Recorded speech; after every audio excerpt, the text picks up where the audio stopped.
Am I wrong for replacing my friend with my partner after she bailed? I have been close with my friend for about 4 years now, and for a long time, we were inseparable. But everything shifted when she started dating her partner last year. Since then, it feels like I have been pushed to the side whenever he is around, which is almost always. Plans we make together rarely stay just between us. She either asks to bring him along, turns it into a group hangout by inviting my partner too, or simply shows up with him without even mentioning it beforehand. What makes it harder is that our partners actually knew each other before any of us met, so we do end up spending time together as a group fairly often. That part is not the issue. The problem is that sometimes I just want time with my friend, the way things used to be. On the rare occasions we do spend time alone, she is glued to her phone, constantly messaging him, or she brings him up in nearly every conversation. I tried to be understanding at first because I know how consuming a new relationship can be. But after more than a year, nothing has changed and it feels like I no longer exist outside of her relationship. They live together, work together, and even when they're apart, they're still on the phone. It is like they are never not connected. Meanwhile, I try to carve out time with her every few weeks, hoping for just a small piece of the friendship we used to have. A few months ago, I invited her over for a craft night at my place. I planned everything, picked up a nice bottle of wine, and bought supplies so we could actually do something fun together. She agreed, we set a time, and I was genuinely looking forward to it. But on the day of, just as I was heading home with everything, she messaged me saying she was not feeling well and could not come. It was disappointing, but I brushed it off. Instead of wasting the evening, I ended up doing the activity with my partner. Later that night, he checked in with her partner, only to find out she was perfectly fine and just staying and watching a movie. About a month later, she reached out and asked if we could try again since she missed the first one. I agreed, hoping things would be different. Once again, I went out, bought everything, and got ready. And once again, just minutes before we were supposed to start, she cancelled. This time, she claimed she was in too much pain to come over. But once again, her story did not hold up. Her partner told mine that they were actually heading out for the evening. So there I was, sitting with everything I had prepared for the second time, and once again I just spent the evening doing the crafts with my partner instead. Then, about a week ago, she asked if I wanted to plan yet another craft night. At that point, I could not pretend everything was fine. I told her honestly that I did not want to go out and spend money again just to be cancelled on at the last minute.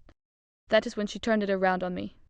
She said it should not matter because I end up doing the activities with my partner anyway, so it is not a waste. That is when I tried to explain that it was never really about the money. It was about respect. If I knew I was not going to show up, I would never let someone go out of their way to prepare something for me. I told her it feels impossible to make plans with her because she always ends up choosing time with her partner instead. Somehow, she decided that I was the one in the wrong, saying I should have just rescheduled with her instead of doing the activities without her. Now she's upset with me, and I am left wondering if I crossed the line by finally calling it out. Was I wrong for moving on with my evening and including my partner instead, or is this friendship starting to feel one-sided for a reason? Did I go too far proving a hygiene point to my father? This situation has been building for so long that I honestly do not know anymore if I handled it badly or if I finally did what needed to be done. I am 22 and still living at home with my parents and my younger sister, who is 14. We share a small apartment with only one bathroom, which means all 4 of us are constantly using the same space. The issue is something that sounds small at first but has turned into a daily source of frustration. My father refuses to lift the toilet seat when he uses the bathroom, and he regularly leaves it dirty. It is not just a visual problem. It smells, it is unpleasant, and it means that every time the rest of us need to use the bathroom, we have to stop and check before sitting down. My mother, my sister, and I have all asked him repeatedly over the years to be more careful or at least clean up after himself, but he either brushes it off or ignores us entirely. At one point, when my sister was much younger, she sat down without thinking and ended up with a skin irritation, which made the whole situation feel even more serious. Still, nothing changed. It felt like no matter how many times we brought it up, we were just talking into the air. Recently, I reached a breaking point. I told my father that if he kept leaving the seat in that condition, I would start cleaning it using his underwear. He laughed it off and clearly did not believe I would actually follow through. But I did. Every time I found the seat left in that state, I took a pair of his clean underwear and used it to wipe it down. I even used the extra pairs he kept aside. It did not take long before he noticed. Eventually, he ran out of clean underwear and the remaining ones had an obvious smell. That is when he realized what I had been doing. The fallout was immediate and intense. We argued loudly, and since then, we have barely spoken for 2 months. The atmosphere at home has been tense and uncomfortable ever since. Some relatives have heard about what happened, and instead of addressing the actual problem, they have told me I am overreacting. They say it is just a habit he does not have and that I should not damage our relationship over something so minor. My sister also wants the conflict to end, but I cannot shake the feeling that this is about more than just a small inconvenience. It feels like basic respect and hygiene in a shared space. I know what I did was extreme. I am not pretending otherwise. But after years of asking and being ignored, I felt like nothing else was getting through. At the same time, this standoff is starting to wear on me, and I can feel how much it is affecting the household. Now I'm stuck wondering if I crossed a line that I should not have, or if standing my ground in such a drastic way was the only way to be heard. Did I betray my wife by siding with my mother at the worst moment? I am sitting in a crowded airport, staring at the departure board, and I cannot shake the feeling that I may have made a terrible mistake. Earlier this week, my daughter, who was just entering her early teen years, lost a classmate. It was sudden, and it shook her in a way I have never seen before. This is the first time she has had to face death up close, and it has completely unraveled her. The school dismissed the entire class for the day so they could attend the funeral, which is happening right now, and I am not there. I tried everything I could to stay, but my request for time off was denied, and we cannot afford for me to lose this job. I had to leave midweek for work, and as I sit here waiting to return home, I keep replaying everything that happened. My daughter was very close with the girl who passed away, and we had agreed that my wife, who is currently not working, would take her to the service and simply be there for her. It seemed straightforward at the time, even though I knew it would not be easy for my wife. She has always had a deep fear of anything related to death. Funerals, memorials, even discussions about the afterlife make her uneasy. She believes strongly in spirits and avoids these situations whenever she can. Still, we talked it through before I left, and she assured me she would take our daughter to the ceremony and stay long enough to support her. Then everything fell apart. I received a call from my daughter, and she was sobbing so hard I could barely understand her. She told me she was not going to the funeral because her mother refused to take her. When I finally reached my wife, she sounded panicked and said she could not bring herself to go, that she was too afraid. Hearing that, something in me snapped. I immediately called my mother and asked her to step in. Without hesitation, she left her own responsibilities behind, picked up my daughter, and took her to the service. As far as I know, they are there together right now. Not long after, my wife called me back crying. She said my mother had been harsh with her, accusing her of failing as a parent and saying it was unacceptable to refuse something so important for our child. My wife wanted me to demand an apology from my mother, but instead I told her that my mother was right. I told her that our daughter needed support today more than ever, and that fear could not come before that. I said that being a parent sometimes means facing things that terrify you, and that she had let our daughter down when she needed her most. The conversation quickly turned into a heated argument, with both of us saying things we cannot take back. Now I'm stuck here, miles away, wondering if I handled it all wrong. My mother has agreed to keep things calm and not let our daughter sense the tension between us, and I am grateful for that. But the damage between my wife and me feels very real, and I cannot tell if I stood up for my daughter the way I should have, or if I crossed a line that will be difficult to repair. Is my husband being controlling over a few forgotten dishes? I need to know if I am overreacting because the tension in my home is starting to feel unbearable over something that seems so small on the surface. I have always had a hard time keeping up with dishes the moment I use them. Sometimes a glass or a plate will sit in the sink for a while before I get around to washing it. I do not ignore them forever, I just tend to circle back later and take care of everything at once. It is not perfect, but it is how I have always managed. My husband, however, cannot stand it. A few weeks ago, he reached a breaking point and told me that if he ever found another dish sitting in the sink, he would throw it straight into the garbage. I thought he was just frustrated and speaking out of anger, but I took it seriously and made sure not to leave anything in the sink after that. For a while, things were quiet, and I thought we had moved past it. Then, without much warning, the rules changed. It was no longer about dishes sitting in the sink. Now, if he sees any dish anywhere in the house that is not immediately put away, he throws it out.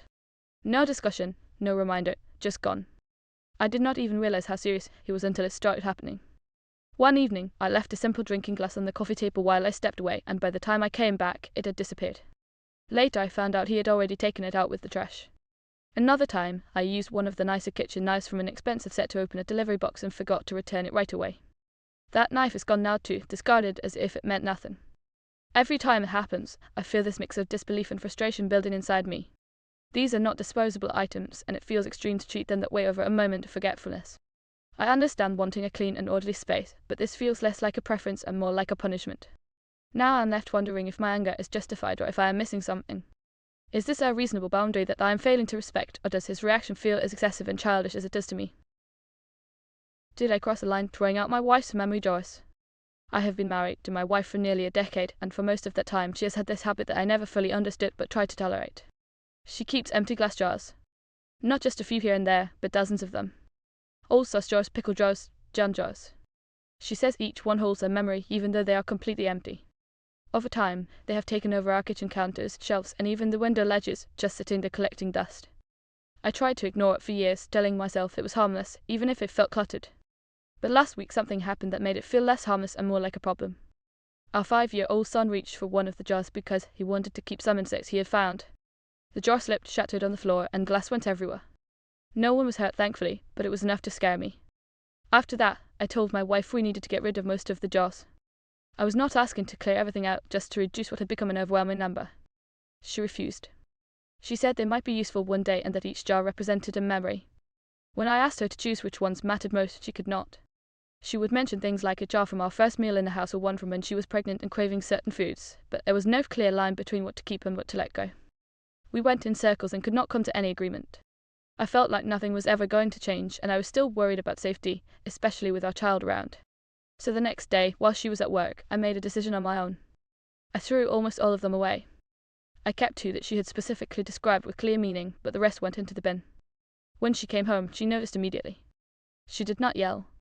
She just sat down on the floor and started crying, which honestly made it feel worse. Then she left and went to her mother's house. Later, her mother called me to ask what had happened. I explained everything, and she did not take sides, but she did say that we probably should have found a compromise instead of letting it get to this point. Now I'm sitting here wondering if I crossed a line. Part of me still feels like something needed to change, especially after what happened with our son. But another part of me cannot ignore how deeply this affected her. It was never just about glass jars to her, even if it looked that way to me. I am starting to question whether I owe her an apology, whether I should have handled it differently, and whether this is something bigger that we need to work through together instead of trying to fix it on my own. Was I wrong to back out of housing at the last second? I feel like the timing of what I did is what makes the situation look terrible, even though part of me believes I made the only decision I realistically could. I had been planning to move in with 3 other girls into a shared house, and everything seemed fine at first. They had already chosen their 3 bedrooms upstairs, which left me with the 1 downstairs. It was initially presented to me as having its own bathroom, which sounded like a fair trade. But as things became clearer through conversations with the landlord, I realized that was not exactly true. The bathroom was not connected to the room at all. It was just located downstairs in a shared area, meaning it was not private in the way I had been led to believe. That alone made me hesitate, but what really pushed things into uncomfortable territory was finding out that the washer and dryer were actually inside my bedroom. That meant anyone in the house would need to come fully into my personal space every time they wanted to do laundry. Even if I tried to create some kind of divider, it would take up a large portion of the room and still would not solve the issue of people constantly coming in and out. On top of that, I would be paying the exact same rent as everyone else, despite having what felt like a significantly less private and more intrusive setup. I also have a small pet rabbit that I let roam freely in my space, and that made the situation even more complicated. I was worried about people opening the door frequently and about the strong smells from laundry products, since rabbits can be sensitive to that kind of thing. I brought up my concerns and asked if anyone would be willing to switch rooms, but all 3 of them said no. At that point, I started to feel like I was being asked to accept a situation that just did not work for me. So I made the decision to back out. I did it before anyone signed the lease because I did not want them to be locked into the house and then have me leave afterward.